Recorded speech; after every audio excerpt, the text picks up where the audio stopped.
Walk prudently when you go to the house of God, and draw near to hear, rather than to give the sacrifice of fools.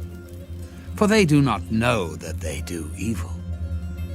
Do not be rash with your mouth, and let not your heart utter anything hastily before God. For God is in heaven, and you on earth. Therefore, let your words be few. For a dream comes through much activity, and a fool's voice is known by his many words. When you make a vow to God, do not delay to pay it. For he has no pleasure in fools. Pay what you have vowed. Better not to vow than to vow and not pay. Do not let your mouth cause your flesh to sin, nor say before the messenger of God that it was an error. Why should God be angry at your excuse and destroy the work of your hands? For in the multitude of dreams and many words there is also vanity, but fear God.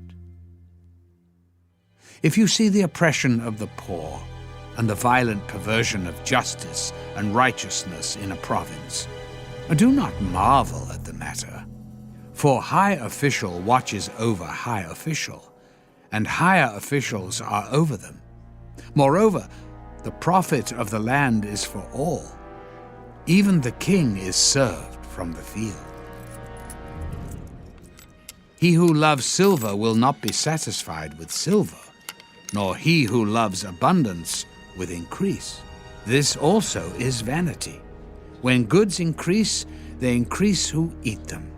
So what profit have the owners, except to see them with their eyes? The sleep of a laboring man is sweet, whether he eats little or much, but the abundance of the rich will not permit him to sleep. There is a severe evil which I have seen under the sun. Riches kept for their owner to his hurt, but those riches perish through misfortune. When he begets a son, there is nothing in his hand. As he came from his mother's womb, naked shall he return, to go as he came. And he shall take nothing from his labor, which he may carry away in his hand.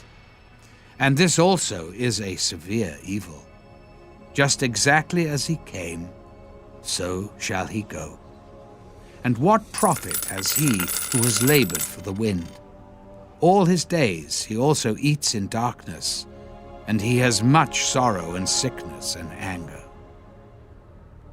Here is what I have seen.